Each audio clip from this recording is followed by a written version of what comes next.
Alhamdulillah, bismillah, salatu wa salam ala rasulillah, amma ba'd. On va continuer donc sur l'histoire de Adam alayhi salam. Donc quatrième section, la prosternation des anges pour Adam.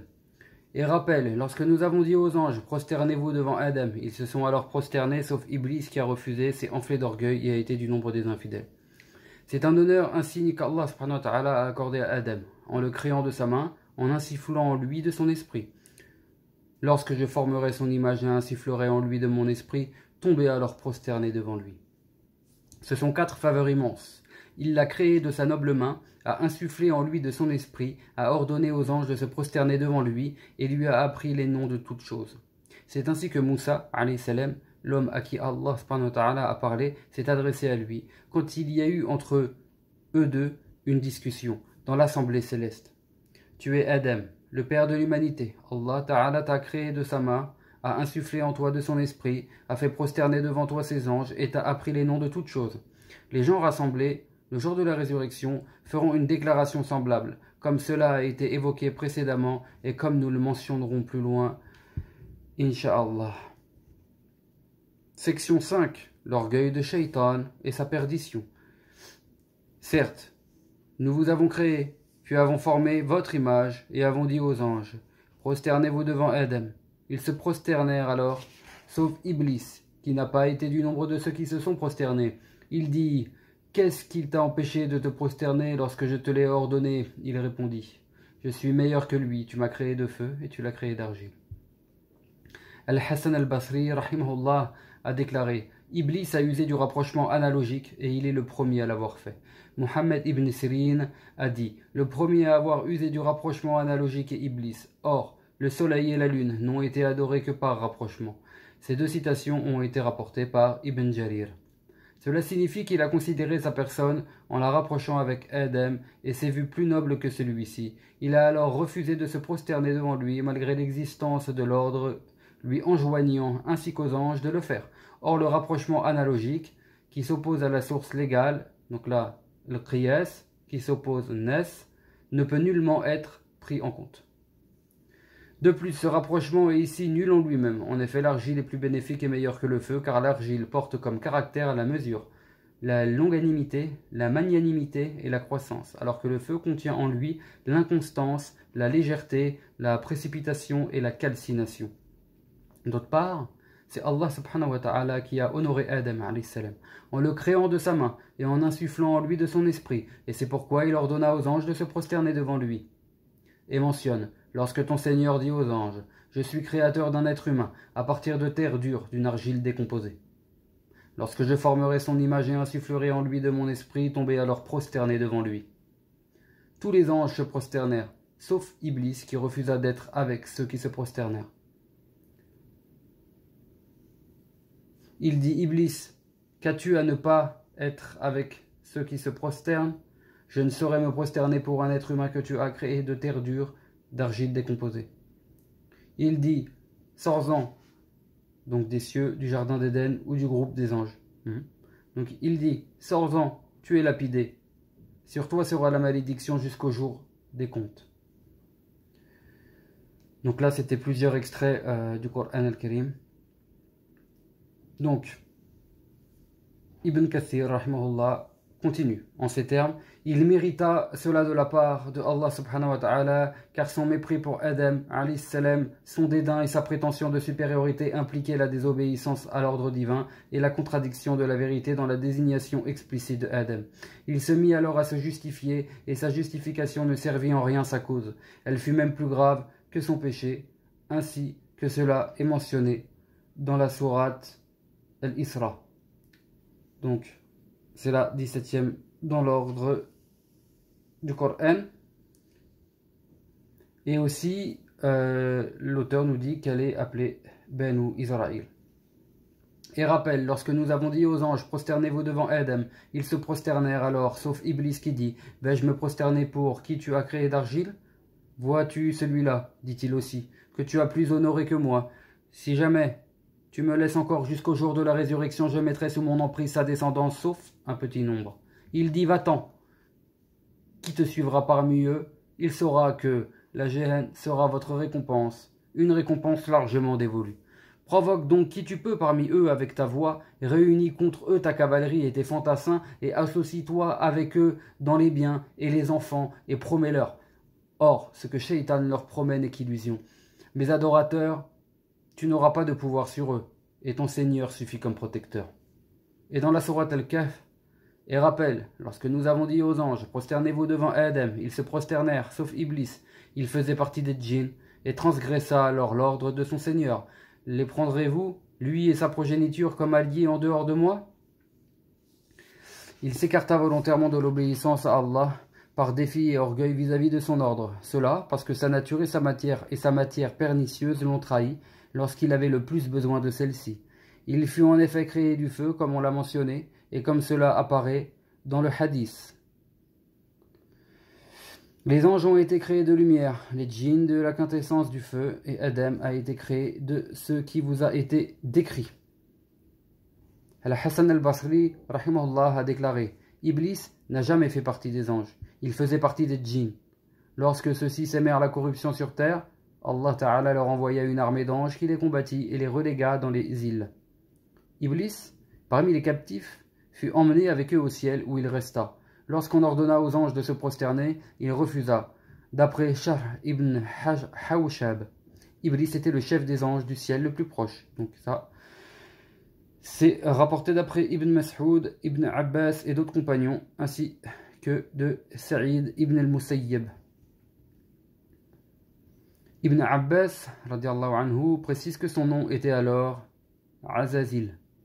Et dans une autre relation, son nom était Al-Harith. Son surnom de paternité était Abu Qurdus, d'après Al-Naqash.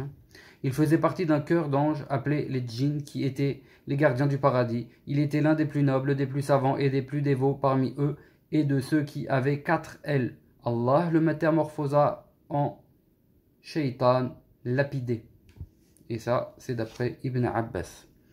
Dans la sourate Sad, quand ton Seigneur dit aux anges, « Je suis créateur d'un être humain à partir d'argile. Lorsque je formerai son image et insufflerai en lui de mon esprit, tombez alors prosterné devant lui. » Tous les anges se prosternèrent, sauf Iblis qui s'enfla d'orgueil et fut du nombre des infidèles. Il dit, « Ô Iblis, qu'est-ce qui t'a empêché de te prosterner pour ce que j'ai créé de mes mains? As-tu fait preuve d'orgueil ou étais-tu déjà du nombre des orgueilleux? » Il répondit, « Je suis meilleur que lui, tu m'as créé de feu et tu l'as créé d'argile. » Il dit, « Sors-en. Donc toujours des cieux du jardin d'Éden ou du groupe des anges. Sors-en, tu es lapidé, sur toi sera ma malédiction jusqu'au jour du jugement. Seigneur, laisse-moi jusqu'au jour où ils seront ressuscités. Il dit, tu es de ceux qui ont un sursis, jusqu'au jour du temps déterminé. Par ta gloire, je les égarerai tous, sauf tes adorateurs parmi eux, les sincères. Il dit, je suis la vérité, et c'est la vérité que je dis. Je remplirai la Jahannam avec toi et tous ceux qui te suivront parmi eux. Dans la sourate Al-A'raf, parce que tu m'as égaré, je n'aurai de cesse de me poster contre eux, en travers de ton droit chemin. Je les assaillerai ensuite devant eux, derrière eux, à leur droite et à leur gauche, et tu ne verras guère à la plupart d'entre eux reconnaissants. C'est-à-dire, parce que tu m'as conduit à l'égarement, je serai partout à l'affût contre eux et les tenterai de tous côtés. Le bienheureux est donc celui qui l'aura contredit et le damné celui qui l'aura suivi. Sabra ibn Abi al-Fakih a déclaré, j'ai entendu le messager d'Allah sallallahu alayhi wa sallam dire Inna shaytana yaq'udu l'ibn Adam bi atruqihi. Shaytan guette les fils d'Adam sur leur chemin. Les anges prosternés, dans la section numéro 6. Les exégètes ont divergé sur les anges qui ont reçu l'ordre de se prosterner devant Adam. Sont-ils les anges dans leur totalité, comme l'indique la globalité du terme des versets? La plupart sont de cet avis. Ou bien sont-ils seulement les anges de la terre, comme l'a rapporté Ibn Jarir par la voix d'Ad-Dahak, d'après Ibn Abbas? Cependant, la chaîne de transmetteurs de cette dernière relation est discontinue et ces termes comportent ce qui est récusable. Même si certains savants de l'époque récente donnent la primauté à ce dernier avis, c'est cependant le premier qui prédomine par les sources. Le hadith il l'a fait prosterner devant toi ses anges, le conforte de même, bien que ces termes constituent aussi une généralité, Wallahu a'lam. Section numéro 7, la chute de Shaitan. La chute de Shaitan, la parole du Très-Haut au sujet de Iblis. Descends-en, sors-en, indique qu'il était au ciel et qu'on lui ordonna d'en descendre et de quitter son degré et son rang. Il avait acquis ce dernier par la dévotion et la ressemblance avec les anges pour ce qui est de l'obéissance et de l'adoration.